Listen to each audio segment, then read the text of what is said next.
Hello, beautiful people. I'm Himalaya today, and I'm here to talk about my secret tips to ordering seeds for your next vegetable garden season. Here's what I did.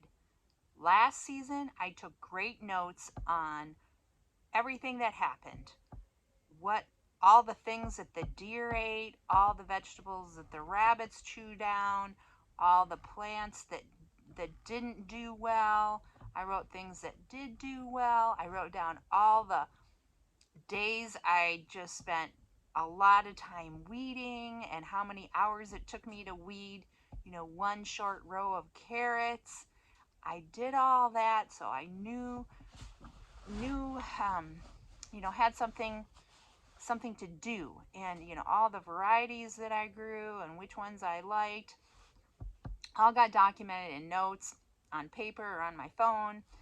And then the season ended and I couldn't wait for it to be over because I was tired of weeding and I was just had enough for the season. November, December rolled around. The seed catalog started rolling in. Look at this. Things like this already in November and December, and it keeps coming earlier.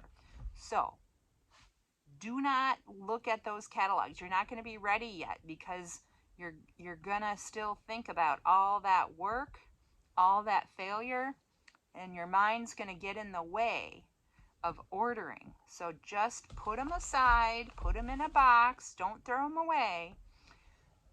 January and February is the time to start thinking to start ordering, fantasizing, doing all that work. So basically you got to get into this amnesia of the previous year, and it takes at least until January to kind of clear your memory from all the hard work, all the failure, all the things the deer ate.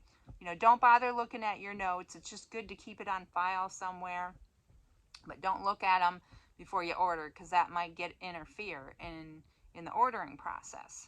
So you got to be in amnesia, in a dream world, in the middle of a winter wonderland. Fantasy creeps in, imagination's there. Have a good cup of coffee, get jazzed up, then start just going crazy looking at all the cool, beautiful pictures. Baker Creek, I mean, that's a sucker for a catalog, I'll tell you. They just have, oh my God, there's Indian corn. I'm a sucker for that native corn. I can't help but buy this stuff. So that'll help you, get all these great kinds of vegetables and fruits on your list. Think about, you might as well get 40 varieties of tomatoes, 25, 30 varieties of peppers, eggplant. Even though you may not like eggplant, they are the most beautiful vegetable, and you gotta have at least 5 different varieties of eggplant. You could even get a bunch of fruits that don't even grow in your zone. So just mark everything up, get to ordering. Even though you think maybe you should only order from 3 places, just order from everything you have. We got, Young Seed, Totally Tomatoes, that so many varieties of tomatoes there. Have fun. It's a fantasy. It's your hobby. It's worth it. There's people who spend thousands of dollars on a car, having antique cars. Well, this is only going to cost you maybe $500 to $1,000. So that's not going to be so bad. And it's your hobby. It's your fantasy.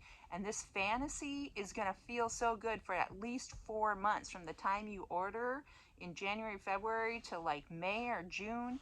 Your mind's going to just have all these beautiful visions of the perfect garden and harmony and, deer that are just so happy and rabbits are happy and you're happy. That's going to be your fantasy. And so you don't have to worry about reality until like June or something. So just go for it. So those are my tips. And then when it comes to May and June when we're planting, I'll be right there for you. And I'll have another video for you on what to do. All right? I love you so much. Have fun. Have a fantasy. All right? Take care.